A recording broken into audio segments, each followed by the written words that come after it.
வணக்கம், welcome to Laya's naturals and herbals garden. இன்றைக்கி நம்ம வீடியோ பார்த்திங்கன்னா நம்மளோட மல்பெரி செடிக்கிட்ட இருந்தாங்க ஆரம்பிக்குது. இந்த 3 வாரமாக பார்த்திங்கன்னா நம்ம தோட்டத்தில் மல்பெரி பழங்கள் நிறையவே காய்க்குதுங்க. நிறைய பேர் எனக்கு கமெண்ட்ஸ்லேயும் அப்புறம் கால் பண்ணியும் சொல்லியிருந்தீங்க, மல்பெரி சரியாகவே வர்றதில்ல, பழம் வர்றதில்ல அப்படின்னு சொல்லிட்டு. ஆனால் நாங்கள் வச்சுருக்கிற இந்த வெரைட்டி நல்லா பழம் விடுங்க, கொத்து கொத்தாக பழங்கள் வரும். ஒரு நாளைக்கு 2 கிண்ணம் அளவுக்கு நம்ம மல்பெரி எடுக்கலாம். ஆனால் எங்களுக்கு மயில் நிறைய சாப்பிட்டு வேஸ்ட் பண்ணி விட்டுருங்க, அதனால் கொஞ்சமாக தான் கிடைக்கும். இந்த பூ பாருங்கள் எவ்வளோ அழகாக இருக்குன்னு. பார்க்க வெண்டைக்காவோட பூ மாதிரியே இருக்கு இல்லைங்களா? ஆனால் இது கோங்கரா சொல்லுவாங்களா, பச்சை புளிச்சக்கீரையோட பூவுங்க. இன்றைக்கி தோட்டத்தில் சுற்றி முற்றி ஒரு ரவுண்டு பார்க்கலாம் அப்படின்னு சொல்லிட்டு போயிட்டு இருந்தேங்க. பார்த்திங்கன்னா இந்த ஓரத்தில் நிறைய ரோஸ் எல்லாம் பூத்துருந்தது. அப்படியே கிச்சு கிச்சு கிச்சு குச்சு குச்சுன்னு ஒரே பூச்சி சத்தம் தாங்க. இந்த ஒரு 2 வாரமாக என்னன்னு தெரியலைங்க, எங்கள் ஊர்லேயும் ஊட்டி மாதிரி அப்படியே ஒரே மேகமூட்டமாக அப்படியே மிஸ்டாகவே இருக்குதுங்க. சூரியன் வராதனால நம்மளுக்கு மத்தியான நேரமாக இருந்தாலும் சரி, சாயந்தர நேரமாக இருந்தாலும் சரிங்க, தோட்டத்துக்குள்ளே கிச்சு கிச்சு கிச்சு கிச்சுன்னு ஒரு சத்தமும், அப்புறம் கொசு தொல்லைங்க. ரொம்ப பச்சை இருக்கிற இடத்துல கொசு வேறு ஜாஸ்தியாக வர ஆரம்பிச்சிருது. இந்த செவ்வந்தி நம்மக்கிட்ட இப்போ நாற்று வச்சு பூவெல்லாம் அழகாக வர ஆரம்பிச்சிருச்சுங்க. நீங்கள் போன வீடியோலெல்லாம் பார்த்துருப்பீங்க, நிறைய காலிஃப்ளவர் நம்ம வச்சுருந்தோம். எல்லாமே பூக்கள் கொடுக்க ஆரம்பிச்சிருச்சு. இந்த பக்கமாக கொஞ்சம் பூக்கள் நான் எடுக்கலை, அதை கொஞ்சம் எடுக்கலாம் அப்படின்னு சொல்லிட்டு இந்த வாட்டர் ஆப்பிள் செடிவெல்லாம் கொஞ்சம் அப்படி இப்படி தள்ளிட்டு அங்கே அந்த க்ரோ பேக் கொஞ்சம் நெருக்கமாக போட்டு விட்டேங்க. சின்னதாக இருக்கும்போது எனக்கு தெரியல. காலிஃப்ளவர் பொறுத்த வரைக்கும் நம்ம ஒரு க்ரோ பேக்கில் ஒரே ஒரு நாற்று வச்சோம்னா நல்லா பெரிய பூவாக கிடைக்குங்க. நான் 2 வச்சு விட்டுட்டேன் தெரியாமல். பார்த்திங்கன்னா கொஞ்சம் இடைஞ்சலாக தான் இருந்தது. க்ரோ பேக்ஸ் கொஞ்சம் கேப் இல்லாமையும் வச்சு விட்டுட்டேன். இப்போ நகர்த்த முடியலைங்க, ஏன்னா சில க்ரோ பேக்ஸ் எல்லாம் அப்படியே செட்டில் ஆயிடுச்சு. அதனால் நான் இருக்கிற இடத்துலையே விட்டுட்டு எப்படியோ அட்ஜஸ்ட் பண்ணி அங்கேயே போயிட்டு நான் எடுத்துக்கிறேங்க. இன்றைக்கி பார்த்திங்கன்னா ஒரு 3 காலிஃப்ளவர் எடுத்துகிட்டு வந்தேன். உங்களுக்கு சரியாக காமிக்க முடியலைங்க, ஏன்னா அங்கே ஒரு மாதிரி புதராக இருந்ததுனால நான் கட் பண்ணி எடுத்துகிட்டு வந்த பின்னாடி தான் உங்களுக்கு போட்டிருக்கேன். 2 பூ நல்லா பெரிய பெரிய பூங்க. ஒரு பூ ஓரளவுக்கு நம்மளுக்கு ஒரு சமையலுக்கு ஆகிற மாதிரியான பூ. அந்த இலைகளை பாருங்கள், அவ்வளோ ஒரு ஃப்ரெஷ்ஷாங்க. எந்த மருந்தும் நான் தெளிக்கலைங்க இதுக்கெல்லாம், அதுவே தானாக நாற்றை மட்டும் வச்சு விட்டது தான். ஒரு தடவை பார்த்திங்கன்னா நம்ம இந்த பஞ்சகாவியா நான் கொடுத்தேன், அவ்வளோதாங்க. மற்றபடி இயற்கை பூச்சி விரட்டி தான் இது. ரொம்ப குட்டி செடியாக இருக்கும்போது ஒரு தடவை நம்ம அக்ரீன் டெக்ஸில் வாங்கினது கொடுத்தேன். அதுக்கப்புறம் இதுக்கு எந்த தொந்தரவும் இல்லாமல் சூப்பராக வளர்ந்துருச்சுங்க. எப்படி பார்த்தாலும் அழகாக தான் இருக்குங்க. நானும் உங்களுக்கு 3 பூவையும் காமிச்சிட்டு பாருங்கள், அப்படியே நல்லா டபக்குன்னு உடையுதுங்க அதோட இலைங்க. அந்த சத்தமே பார்க்குறக்கு அவ்வளோ நல்லா இருந்தது. நான் இதை அப்படியே போட்டுட்டேன். அதுக்கப்புறம் நான் போட்ட ஷார்ட்ஸ்லலாம் நிறையா சிஸ்டர் சொல்லியிருந்தீங்க, இந்த மாதிரி இது இலையெல்லாம் பொரியல் பண்ணலாம், நீங்கள் கீழே போடாதீங்க, நீங்கள் மருந்து தெளிக்கலைன்னா இலையும் பொரியல் பண்ணலாம் அப்படின்னு. எனக்கு காலிஃப்ளவர் இலைய செஞ்சு சாப்பிட்டதும் இல்லை, எப்படி செய்கிறதுன்னு தெரிலங்க. அதனால் இந்த காலிஃப்ளவர் கீழே பார்த்திங்கன்னா அப்படியே இலையெல்லாம் கீழே தான் போட்டேன். அப்படி ஒரு ஃப்ரெஷ்ஷான காலிஃப்ளவருங்க. ஒரு சில சமயத்தில் நம்மளுக்கு எங்களுக்கு ஊட்டியிலேருந்து வர்ற காலிஃப்ளவர் அப்படியே இந்த டெம்போவில் வச்சு விற்பாங்க. கொஞ்சம் ஃப்ரெஷ்ஷாக இருக்கும், இலையோட கொஞ்சம் லேசான இலை வச்சுருப்பாங்க. பூக்கள் கொஞ்சம் நல்லா ஃப்ரெஷ்ஷாக இருக்கும். அதை விட சூப்பராக ஃப்ரெஷ்ஷாக இன்றைக்கி எனக்கு கிடச்சிதுங்க நம்ம தோட்டத்தில் காலிஃப்ளவர். அடுத்து பார்த்திங்கன்னா இந்த பட்டன் பன்னீர் ரோஸ் அறுவடை தாங்க. பன்னீர் ரோஸ் பெருசாக இருக்கும், இது கொஞ்சம் குட்டியாக இருக்கும். நம்ம இந்த பாண்டில் பார்த்திங்கன்னா இன்றைக்கி ஒரு சூப்பரான அல்லி பூத்துருந்ததுங்க. நல்ல பிங்க் கலர், தண்டு நல்லா ஹைட் ஆகிட்டு பூ நல்ல கலராக இருந்தது. சாணி உரம் போட்ட பின்னாடி லில்லி ரொம்பவுமே நல்லா வர ஆரம்பிச்சிச்சுங்க. அரளியில் எங்கிட்ட 3 கலர் இருக்குது. பிங்க் அடுக்கரளி, வெள்ளை அடுக்கரளி, அப்புறம் ரெட்டு ஒத்த அரளி, அப்புறம் லைட் பிங்க் கலரில் ஒத்த அரளிங்க. இவ்வளோ தான் அரளி செடி வச்சுருக்கேன்.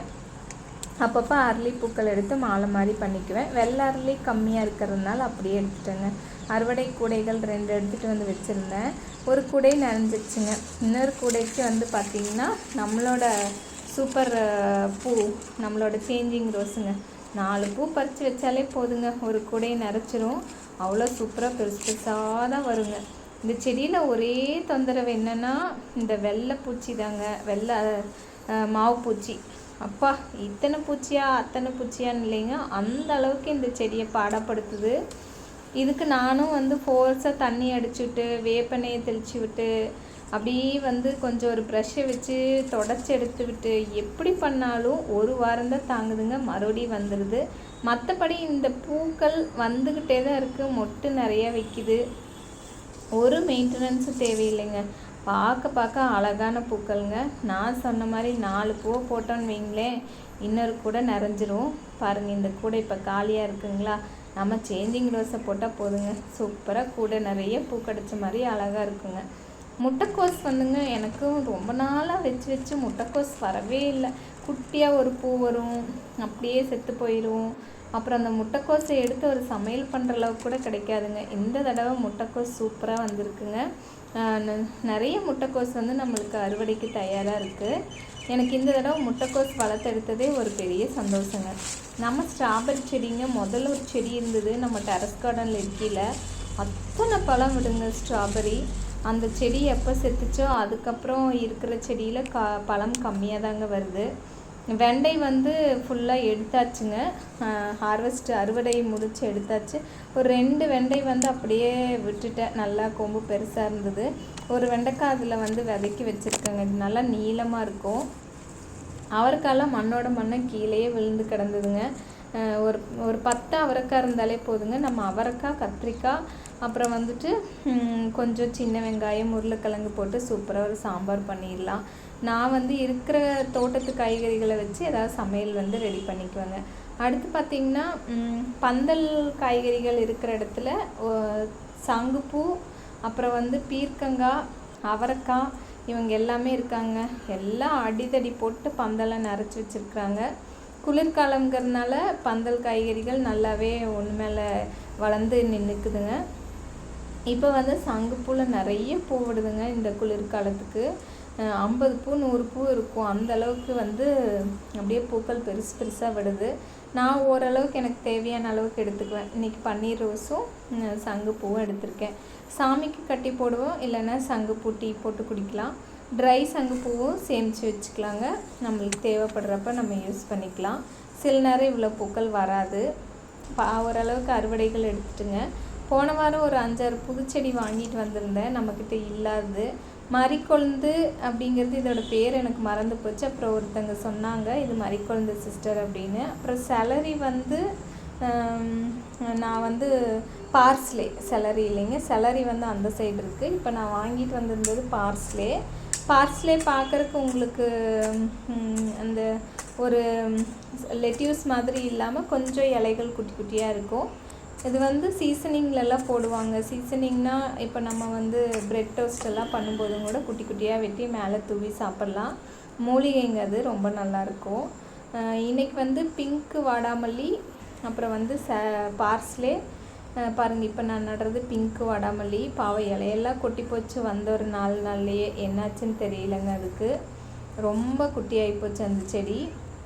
அதனால் இந்த வாங்கிட்டு வந்த செடிகளை எல்லாம் நட்டு வச்சுட்டேங்க. பிம்பிளி, அந்த நெல்லிக்காய், இந்த வாடாமல்லி எல்லாத்தையும் நட்டு வச்சுட்டு அறுவடைகளை வந்து பாருங்கள் உங்களுக்கு போட்டிருக்கேன். இன்றைக்கோட அறுவடைகள் மல்பெரி, அப்புறம் வந்து காலிஃப்ளவர், 2 காலிஃப்ளவர் சூப்பராக வந்து பெருசாகவும் ஒன்று கொஞ்சம் குட்டியாகவும் வந்திருந்ததுங்க.